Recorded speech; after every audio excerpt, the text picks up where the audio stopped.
Congolais et Congolaises, combattants de l'indépendance, aujourd'hui victorieux, je vous salue au nom du gouvernement congolais. À vous tous, mes amis, qui avez lutté sans relâche à nos côtés, je vous demande de faire de ce 30 juillet 1960 une date illustre que vous garderez ineffaçablement gravée dans vos cœurs, une date dont vous enseignerez avec fierté la signification à vos enfants, pour que ceux-ci, à leur tour, fassent connaître à leurs fils et à leurs petits-fils l'histoire glorieuse de notre lutte pour la liberté. Car cette indépendance du Congo, si elle est proclamée aujourd'hui dans l'entente avec la Belgique, pays ami avec qui nous traitons d'égal à égal, ni les Congolais digne de ce nom ne pourra jamais oublier cependant que c'est par la lutte qu'elle a été conquise.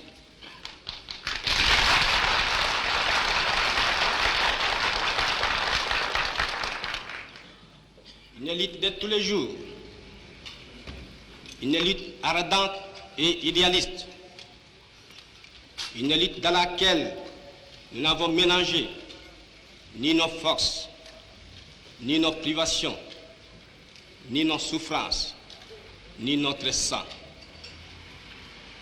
Cette lutte qui fit de larmes, de feu et de sang, nous en sommes fiers jusqu'au plus profond de nous-mêmes, car ce fut une lutte noble et juste, une lutte indispensable pour mettre fin à l'humiliant esclavage qui nous était imposé par la force.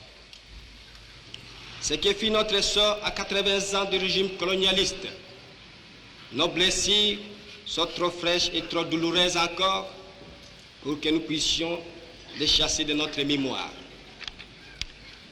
Quand nous avons connu le travail harassant, exigé en échange de salaires qui ne nous permettaient ni de manger à notre faim, ni de nous vêtir ou nous loger décemment, ni d'élever nos enfants comme des êtres chers.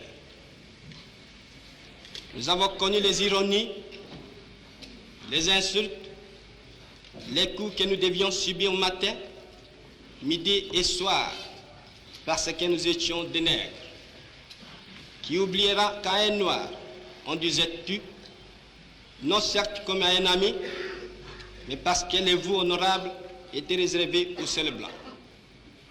Nous avons connu que nos terres furent spoliées au nom des textes prétendument légaux qui ne faisaient que reconnaître les droits du plus fort. Nous avons connu que la loi n'était jamais la même, selon qu'il s'agissait d'un blanc ou d'un noir, accommodante pour les uns, cruelle et inhumaine pour les autres. Nous avons connu les souffrances atroces des relégués pour opinion politique ou croyances religieuses. Exilés dans leur propre patrie, leur sort était vraiment pire que la mort elle-même. Nous avons connu qu'il y avait dans les villes des maisons magnifiques pour les blancs et des paillotes croulantes pour les noirs.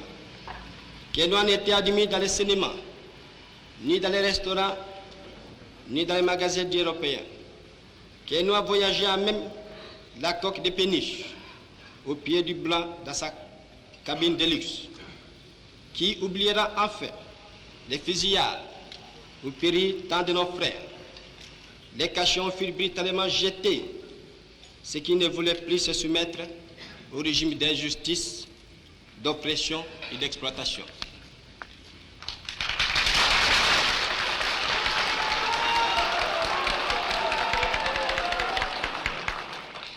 Tout cela, mes frères, nous en avons profondément souffert. Mais tout cela aussi, nous que les votes de vos représentants élus a agréé pour diriger notre cher pays,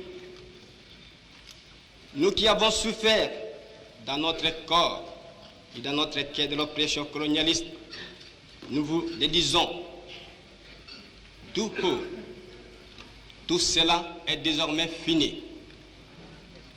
La République du Congo a été proclamée et notre cher pays est maintenant entre les mains de ses propres enfants. Ensemble, mes frères, mes sœurs, nous allons commencer une nouvelle lutte sublime qui va mener notre pays à la paix, à la prospérité et à la grandeur. Nous allons établir ensemble la justice sociale et assurer que chacun reçoive la juste rémunération de son travail.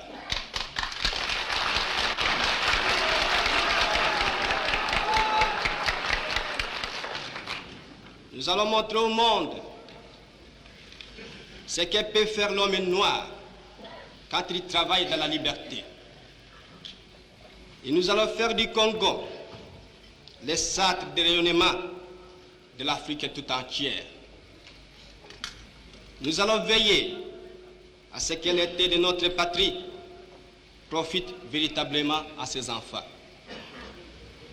Nous allons revoir toutes les lois d'autrefois et en faire de nouvelles qui seront justes et nobles. Nous allons mettre fin à l'oppression de la pensée libre et faire en sorte que tous les citoyens jouissent pleinement des libertés fondamentales prévues dans la Déclaration des droits de l'homme.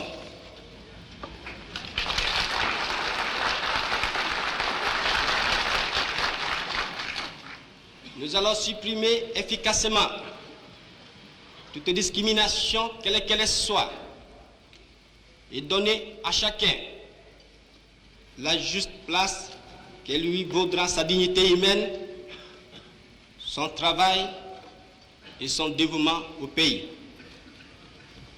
Nous allons faire régner non pas la paix des fusils et des baïonnettes, mais la paix des cœurs et de bonne volonté.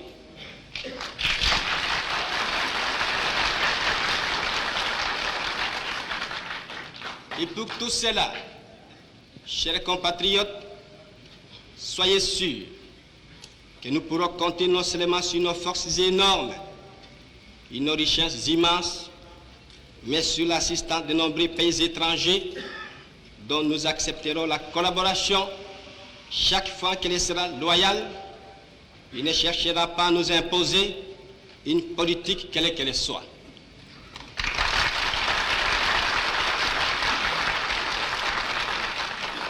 Dans ces domaines, la Belgique,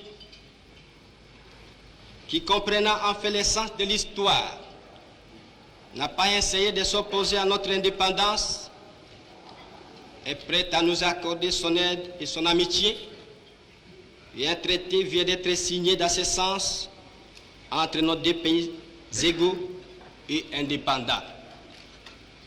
Cette coopération, j'en suis sûr, sera profitable aux deux pays.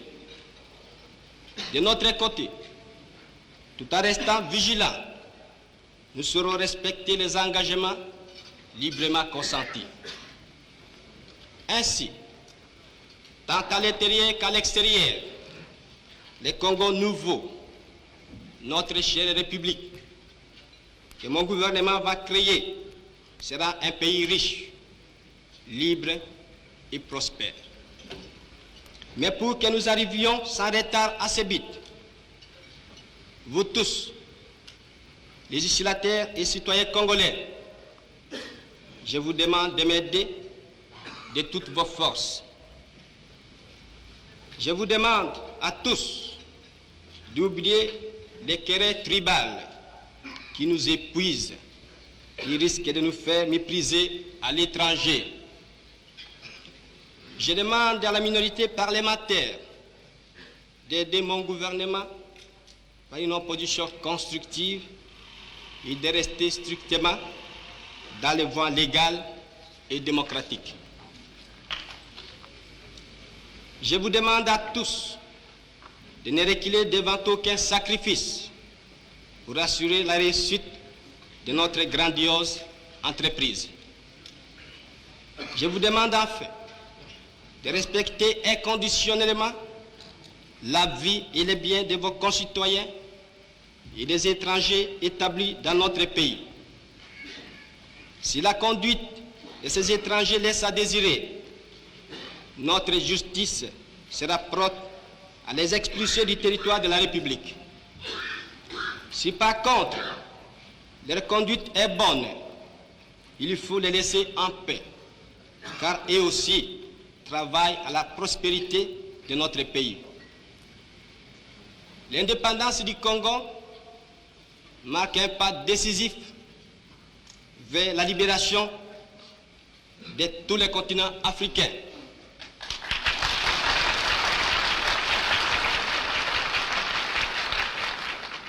Voilà, si, Excellences, Mesdames, Messieurs, chers compatriotes, mes frères d'Arras, mes frères de lutte, ce que j'ai voulu vous dire au nom du gouvernement en ce jour magnifique de notre indépendance complète et souveraine.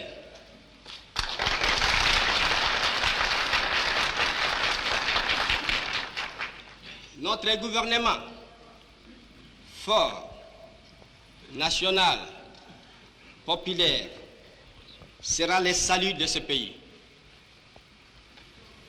J'invite tous les citoyens congolais, hommes, femmes et enfants, de se mettre résolument au travail en vue de créer une économie nationale prospère qui consacrera notre indépendance économique. Hommage aux combattants de la liberté nationale. Vive l'indépendance et l'unité africaine. Vive le Congo indépendant et souverain.